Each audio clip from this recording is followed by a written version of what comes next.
অনেক বড় রিপোর্ট বেরিয়ে আসছে সানরাইজার্স হায়দ্রাবাদকে নিয়ে এবং কলকাতা নাইট রাইডার্সের জন্য অনেক বড় গুড নিউজ হতে পারে। ঠিক আছে, তো এই ভিডিওতে তোমাদেরকে জানাবো সানরাইজার্স হায়দ্রাবাদের আপডেট এবং কলকাতা নাইট রাইডার্সের জন্য ফায়দাই ফায়দা ভাই। কলকাতা নাইট রাইডার্স যে জিনিসটা চাইছে সেই জিনিসটা কিন্তু সানরাইজার্স হায়দ্রাবাদের কাছ থেকেই পূরণ করার চান্স কলকাতা নাইট রাইডার্সের জন্য হতে চলেছে ভাই।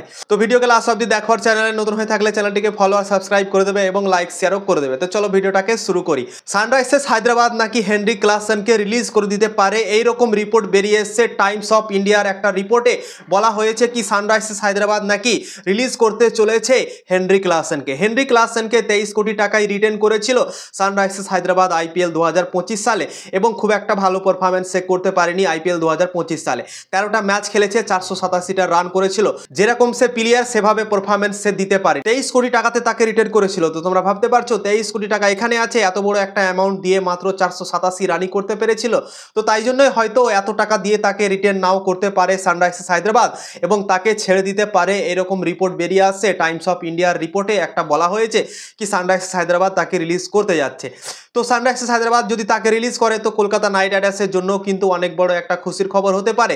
কেননা কলকাতা নাইট রাইডার্স একটা বিদেশি উইকেট কিপার ব্যাটসম্যান খুঁজছে। ঠিক আছে, ওপেনিং না হলেও চলবে, মিডিল অর্ডার হলেও চলবে ভাই। কেননা ওপেনিং করার জন্য অনেক প্লেয়ার আছে কলকাতা নাইট রাইডার্সের কাছে, আজিঙ্কে রাহানেও ওপেন করে নিতে পারবে। তো আইপিএল 2025 সালে কুইন্টন ডিকক ছিল, রহমানুল্লাহ গুরবাজ ছিল বিদেশি উইকেট কিপার এবং তারা ভালো পারফরমেন্স করতে পারেনি। তো তাদেরকে আমার মনে হয় রিলিজ করে দেবে কলকাতা নাইট রাইডার্স, তোমরা ধরে রাখো।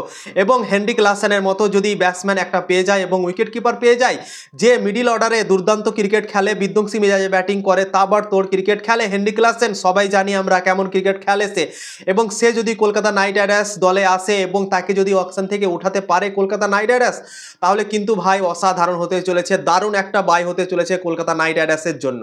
তো কলকাতা নাইট রাইডার্স যে জিনিসটা খুঁজছে সেই জিনিসটা কিন্তু হেনরি ক্লাসেন পূরণ করতে পারবে। এবং যদি সানরাইজার্স হায়দ্রাবাদ তাকে ছাড়ে, রিলিজ করে এবং যদি হেনরি ক্লাসেন আসে অকশনে, তাহলে কিন্তু কলকাতা নাইট রাইডার্সকে ভাই যেতেই হবে হেনরি ক্লাসের জন্য, তাকে দলে নেওয়ার জন্য। আমার তো ভাই খুবই পছন্দের প্লেয়ার এবং যেভাবে সে হিট মারে, যেভাবে ক্রিকেট খেলে, সত্যি অসাধারণ দুর্দান্ত হতে পারে কলকাতা নাইট রাইডার্স যদি তাকে নিতে পারে অকশন থেকে। যদি হায়দ্রাবাদ তাকে রিলিজ করে, তাহলে না রিলিজ করলে তো ভাই কোনো ব্যাপারই না, কিন্তু শোনা যাচ্ছে কি রিলিজ করতে পারে, এরকম রিপোর্ট বেরিয়ে এসছে। তো তাই জন্যই বললাম কলকাতা নাইট রাইডার্সের দরকার আছে উইকেট কিপার ব্যাটসম্যান, বিদেশি উইকেট কিপার ব্যাটসম্যান।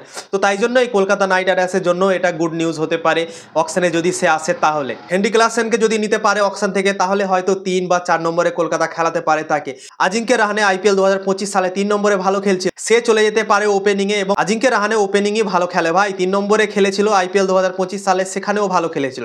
তো ওপেনিংয়ে যদি খেলে তো আরও তার থেকেও ভালো খেলবে আমার মনে হয়। ঠিক আছে, তো তাই জন্যই সুনীল নারায়ণের সাথে যদি সে ওপেন করে তাহলে ভালো হবে এবং হেনরি ক্লাসেনকে যদি নিতে পারে তাহলে 3ও খেলাতে পারে তাকে, 4এও খেলাতে পারে। ঠিক আছে, যদি মনে করে কি না 4এ খেলাবো, আঙ্ক্রিস রঘুবংশীকে 3এ খেলাবো, সেটাও করতে পারে।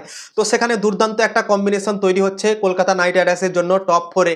তো তাই জন্যই হেনরি ক্লাসেনকে যদি রিলিজ করে তাহলে কিন্তু কলকাতা নাইট রাইডার্সকে নেওয়া উচিত ভাই আমার মনে হয়, যদি ভালো একটা দল তৈরি করতে চায় কলকাতা নাইট রাইডার্স। তাহলে তোমাদের কি মনে হয় অবশ্যই কমেন্ট করে জানাও। যদি হেনরি ক্লাসেন আসে অকশনে তাহলে কি নেওয়া উচিত কি উচিত না, তোমাদের ওপিনিয়নটাও দিয়ে যাও ভাই। আমার তো ওপিনিয়ন নেওয়া উচিত তাকে।